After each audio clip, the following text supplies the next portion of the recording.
All right, we're live. Welcome to AP Lang Synthesis Review.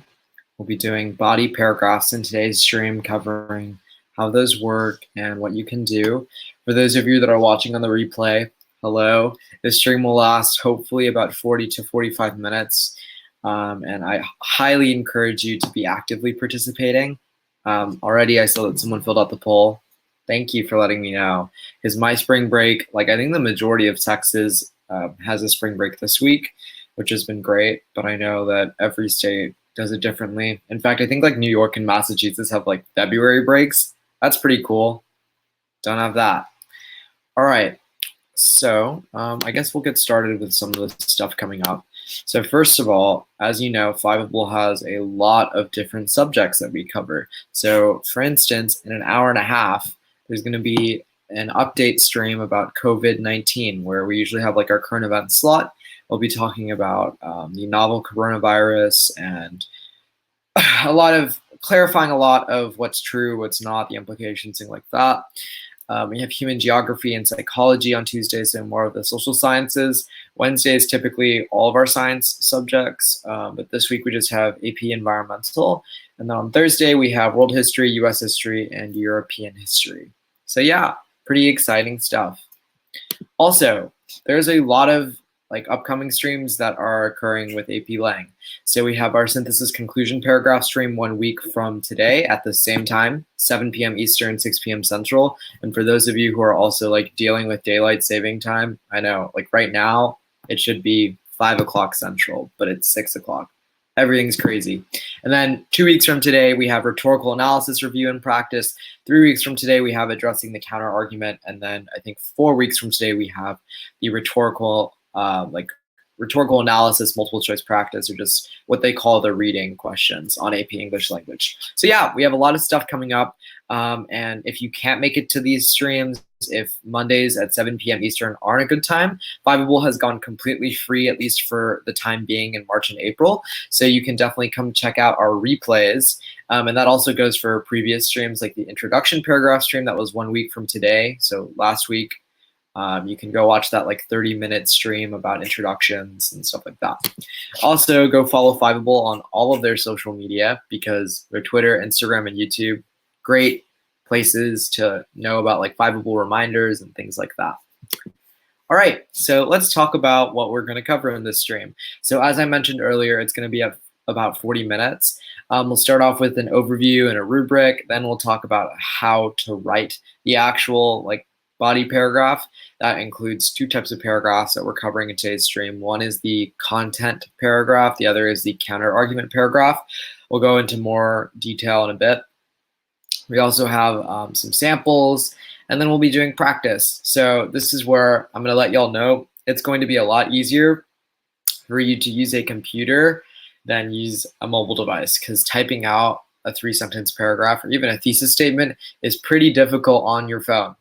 So switch to a computer.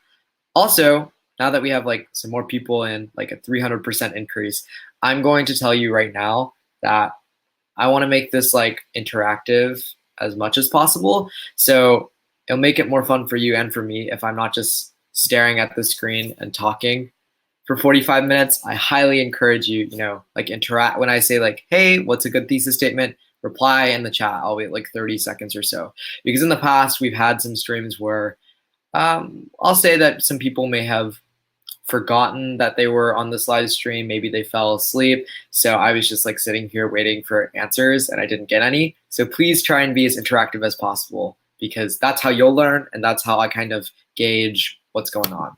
So let's start off with an overview of synthesis. So I don't know if y'all's teachers have started covering the synthesis essay. I think most teachers start in February or early March or so. But it's basically when you assert a position while including information from sources that are given to you to develop and then strengthen your argument. So just like every other AP English essay, it's graded on a 1-4-1 essay rubric. So that's 1 thesis point, 4 evidence and commentary points, and 1 sophistication point. Honestly, this stream I think is the most critical Sorry, Kevin, he's hosting next week's stream. But I think this stream is so important if you want to score well on your synthesis essay, because you can earn 5 out of 6 points on your essay just from body paragraphs, because evidence and commentary won't be in the introduction or conclusion. And I honestly think sophistication is really easy if you do it in the body paragraphs. So for evidence and commentary, what College Board says is that you have to have evidence from 3 or more sources that are relevant to your thesis, and also include well-developed commentary that explicitly and consistently explains the relationship between the evidence and the thesis. Yet for sophistication, you can include a concession, rebuttal, or refutation of other arguments. We'll get into that in a little bit. So how does the essay work, or how does test day come?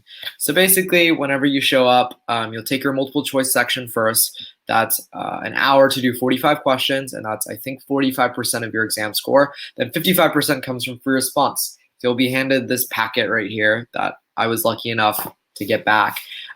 You'll get 15 minutes to read through the sources that are given to you. They call it a reading period, but you can also flip through like the rhetorical analysis and the argument essay. And my recommendation is that of that 15-minute time period before your 2 hours of writing, spend about half that time going through the sources, making some quick annotations, make a T-chart that kind of says where the sources fall into which categories. So maybe pro, let's say this year they did something on gun control, right? And sources A, D, and E are about how we need more background checks and an assault weapon ban, whereas B, C, and F are anti. Then you make a T-chart where it's like pro, ACD, anti, BEF. It just helps you later on. Then you want to spend the rest of that time period outlining maybe your rhetorical analysis and argument essay. Outlining is like a very loose term as to what you should do. Maybe just write a thesis statement and write out what maybe some of your arguments will be. And then once your 2-hour writing starts, flip back to your synthesis essay. I would outline what you're actually writing and then start writing the actual essay. Also, if you ever get confused on anything I'm saying, please feel free to leave a question, either in the Ask a Question tab or in the Say Something Nice ask in the chat box. Because once again, I want this to be a learning experience for both you and for me. So it makes it more fun if you ask questions. So let's get into how to set up a content paragraph. So as I mentioned earlier, I think the 2 categories of paragraphs that you can write for both synthesis and for argument are your content paragraphs and your counter-argument paragraphs. So a content paragraph is exactly that. You are literally talking about content. So that means you're taking your thesis statement, which makes a statement about the position that College Board wants you to take, right? And then you use evidence, connect it to that thesis, and create sort of a subclaim. So the way that functions is your first sentence will be a topic sentence or your claim. Your sentence 2 and 3, maybe even more if you need it, is where you cite evidence that is properly attributed, introduced, and embedded. We'll get more into that later. Then you'll have some analysis, which is just your own words. It's sort of taking what's in the evidence and projecting it upon a greater impact. Maybe talking about how it has implications in people's lives, something like that. So analysis is purely when you are taking that piece of evidence from some other author and linking it to your argument. And then you have more evidence, more analysis, and then linking back to your thesis. So how I used to write my synthesis essays was I would have about 2 to 3 content paragraphs and then 1 counter-argument paragraph. But I know some people who have written 5 body paragraph essays and scored pretty well. But remember, quality over quantity. So you don't want to be writing so many paragraphs where none of them are really developed, but you also don't want to be writing such few paragraphs that your argument is too simplistic. So find that Goldilocks. For me, it was 2 or 3 paragraphs. So let's look at an example paragraph. So I'm actually going to cite what I wrote last year because it's my own work. And College Board has some interesting body paragraphs that are different from this previous template that I showed. But that just kind of demonstrates that every student learns different. So there are different ways that you can write body paragraphs, but for me, this works the best. So my thesis for context was addressing last year's prompt about the factors that an individual or agency should consider when building or establishing a wind farm. So my answer was that they needed to consider the surrounding natural environment and proximity from people. So I just basically followed that template that was on the last slide. So the topic sentence, your evidence, your analysis, and I just put that into words. So my topic sentence was, one key factor that must be evaluated when establishing a wind farm is the natural environment of the area. Then I go into my evidence, where it's like, author Julia Layton from website How Stuff Works explains that wind turbines can be, quote, hazardous to birds and bats, in addition to causing land erosion in the desert, source B. So this is where I'm going to ask y'all a question. So please answer. What is this called when I put the quote in between my own words? Does anyone know what that's called? I mentioned it earlier, but I want to see if y'all know. It's where I put quotes in the middle of my own analysis. What is that called?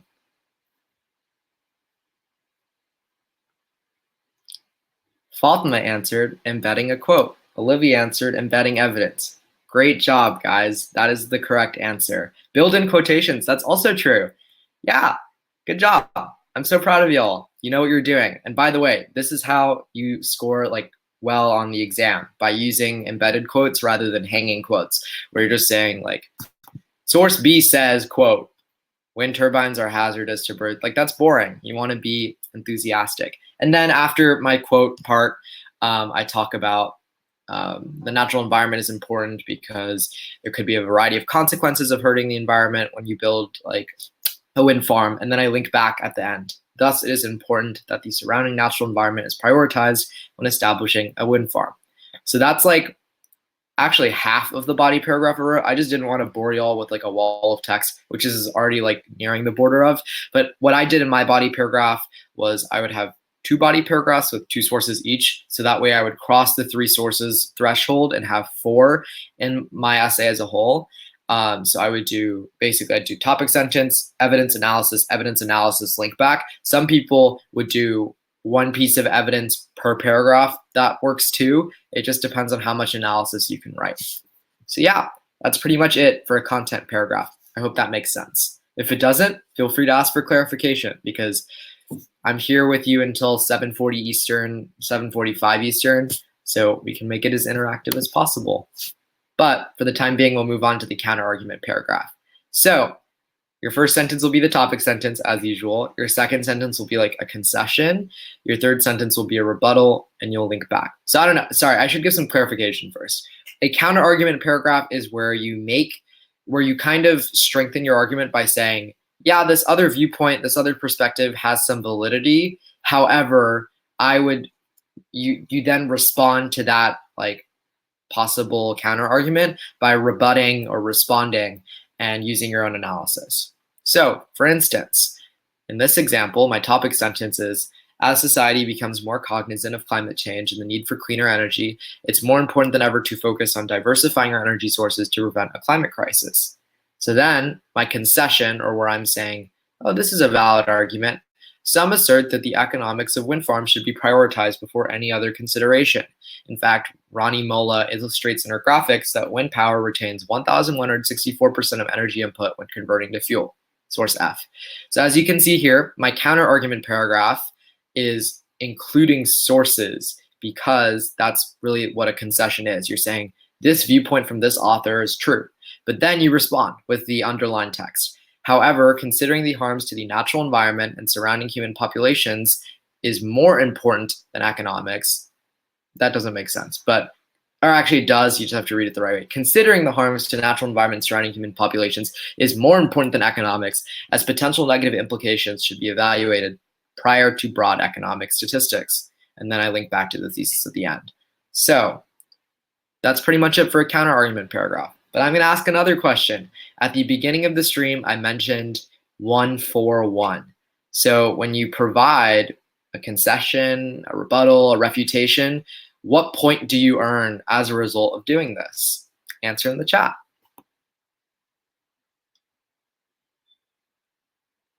Hint, hint, it's not thesis. Yeah, you're right. I can't pronounce Mahfouz, might be saying that wrong, but yeah, it's sophistication. Good job. So yeah, when you include this kind of extra body paragraph at the end, you are earning that sophistication point, which is so important because it takes your essay from a 4 to a 5 or a 5 to a 6. And I would say that on the argument and on the synthesis essays, it's like a given that you should be getting sophistication, because all you have to do is concede, rebut, link back to thesis. That's it. And then you'll get the sophistication point. So yeah, that's pretty much it for that.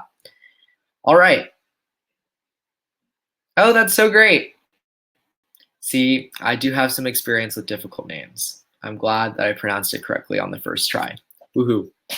Alrighty, so that concludes like the lecture part of the stream. And so this is when we move into getting a little bit more interactive, where you have to answer honestly. So before we start practicing, are there any other questions you'll have about synthesis, specifically the body paragraphs, that I could help you'll answer? Actually, and I'm gonna let you know, you're gonna be writing a thesis statement first and then writing a body paragraph. So if you also have questions about like a thesis statement, let me know. I'll hold for about 45 seconds or so before I move on to the next slide.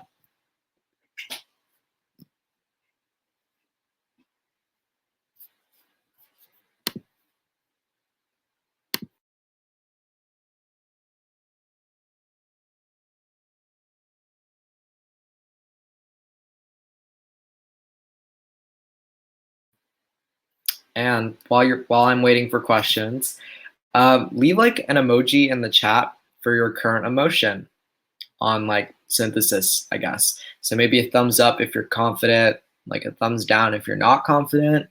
I don't know, like put an emoji that represents how you feel about synthesis right now. I'd appreciate it.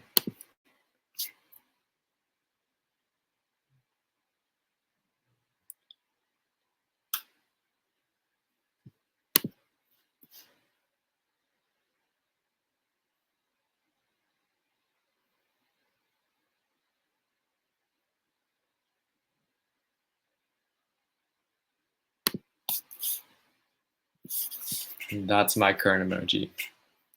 Feeling pretty good.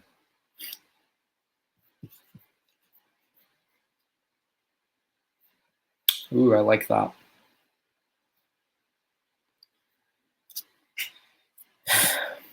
All right, cool. So let's get into practice. So this is where having a computer is a good thing. But if you don't have a computer, that's okay. I'll just link it in the chat.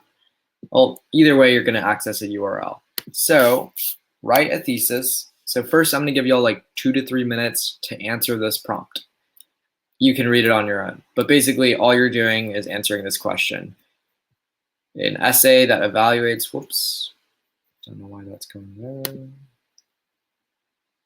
Writing an essay that evaluates whether college is worth its cost. So in the chat, using that URL link, spend about, no, I'll give y'all like 3 to 4 minutes. Maybe look through the sources, look at what your position is, I guess, and then write a thesis evaluating whether college is worth its cost. And then we'll go through them as they come in. I'll let y'all know if you would theoretically earn the thesis point. Yeah. Good luck.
All right, stick with me here.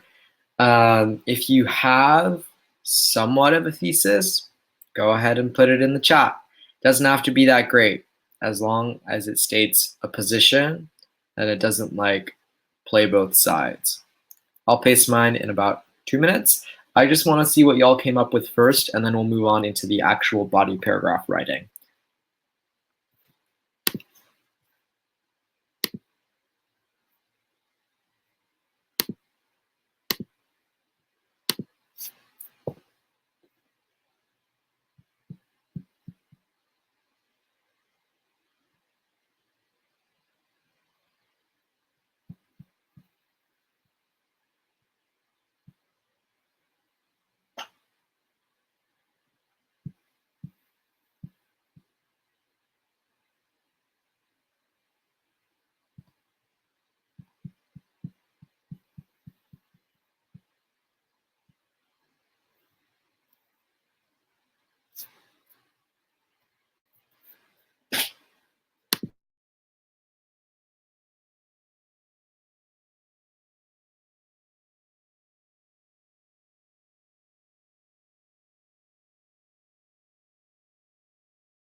All right, we got a thesis. Although colleges may be debated on the cost, there are benefits that pertain to enriching the life of the students who attend. I would say that that gets the thesis point because you are stating a position. There are benefits that pertain to enriching the life of the students who attend. That answers the prompt as to whether or not college is worth its cost.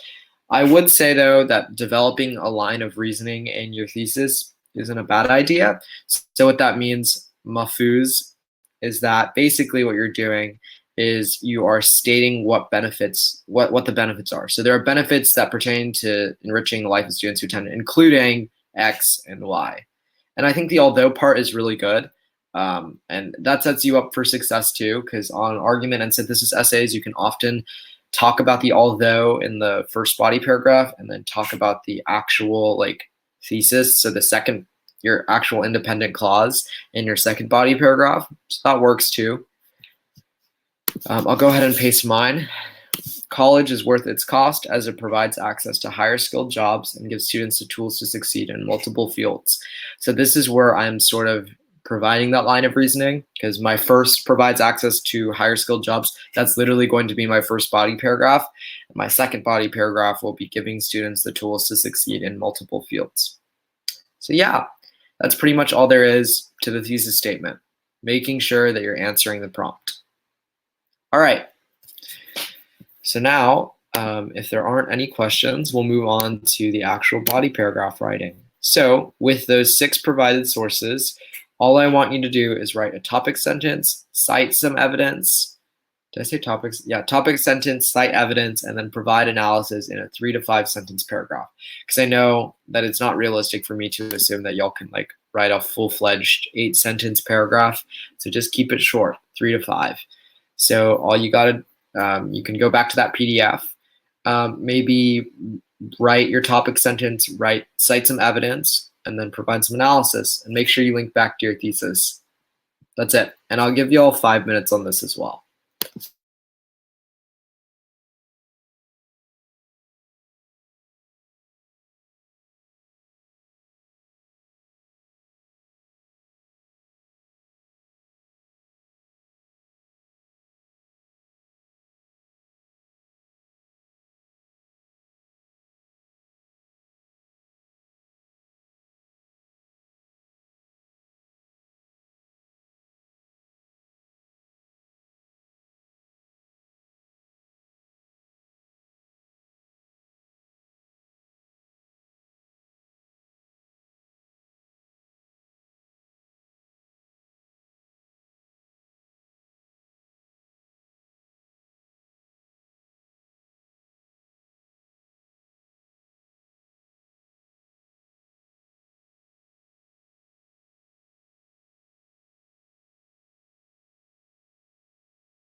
The one person who just joined, hello.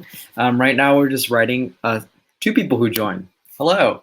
We're writing a quick body paragraph answering this prompt that basically evaluating whether college is worth its cost. It seems like a lot of work, but trust me, all you need to do is write like 3 to 4 sentences. And yeah, the URL is above, but I'm going to paste it again right here. Copy link. So through that link, you'll go through the sources, make sure that you are linking back to some thesis statement, make sure that you're embedding your quotes, you are citing and attributing your quotes properly. And yeah, I'll give y'all another like 2 minutes or so, and then I'll give y'all my body paragraph. I also want to see what y'all typed up.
Alrighty, it's okay if you're not done yet. You can just like press enter and we can look at what you have. If not, that's okay. I'll paste mine anyways and we'll kind of use it as a template as to where we go. So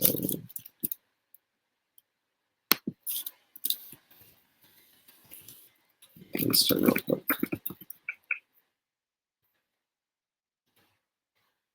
Ooh, it's too long. Okay. In that case, because Crowdcast has a limit, oh look. Here, we'll look at yours real quick. Colleges can help students develop a creative mind and become open to new possibilities in their educational life. Roth Michael, the author of What's a Good Liberal Arts Education Good For, states that critical inquiry in association with liberal learning can be enormously practical as they become resources in which to draw. Okay, sounds good. That's a pretty good example of embedding your quotes. It's a good example of writing a topic sentence. I'd just say 2 things. The first thing is make sure that at the end of your quote, you put in parentheses the source. So in that case, what's a liberal arts education good for? I believe that's source, might be wrong. Source C? No, it's source B. So you would put at the end in parentheses like source B.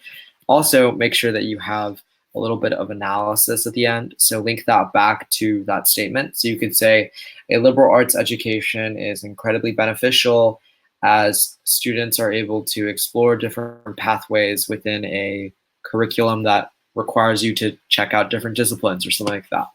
So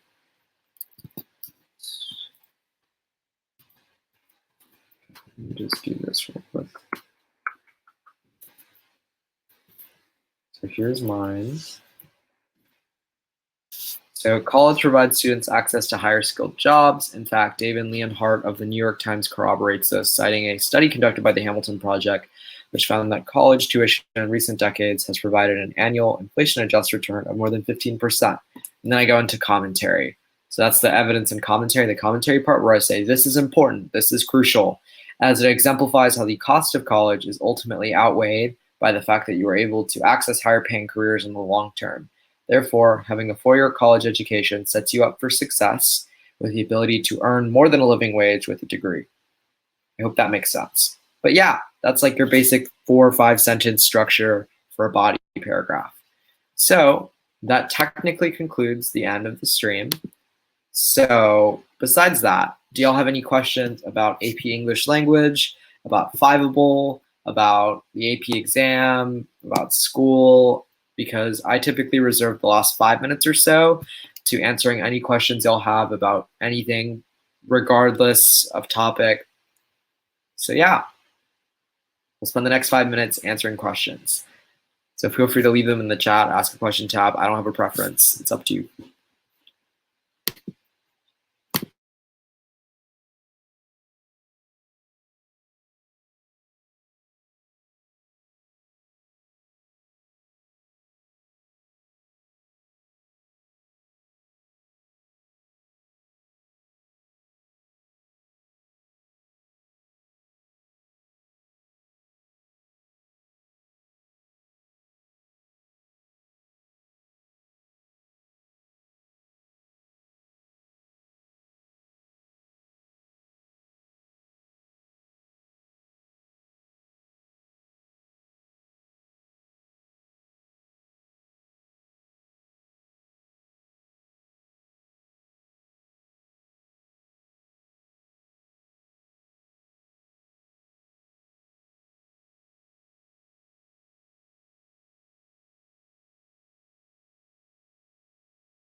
All right, since there doesn't appear to be any questions, that concludes today's stream. So make sure y'all check out the other streams, including, I highly recommend, in less than an hour at 7:30 p.m. Central, 8:30 p.m. Eastern, there's going to be an update about the coronavirus or COVID-19, and you can learn about, the implications, about what you should do, things like that. Then we'll go into other subjects later in this week. I'm so happy to start off the week with AP English Language, first stream every week, and it's been a pleasure working with y'all for the last few weeks. Next week, you'll actually see a fresh face here with AP English Language. Kevin Steinhauser, one of our amazing AP Lang teachers, will be talking to you about conclusion paragraphs. We'll move into rhetorical analysis, review, and practice, which is either going to be with me or Stephanie Kirk, and then the week after, addressing the counterargument, that will be with me. So yeah, that's it. Fatma Raja, who's in the chat, will actually be in the stream in an hour, so make sure you go check that one out. It's a coordination between government, biology, world history, and I guess language, technically, AP Lang. So yeah, I'll see y'all later. Thank you. Bye-bye.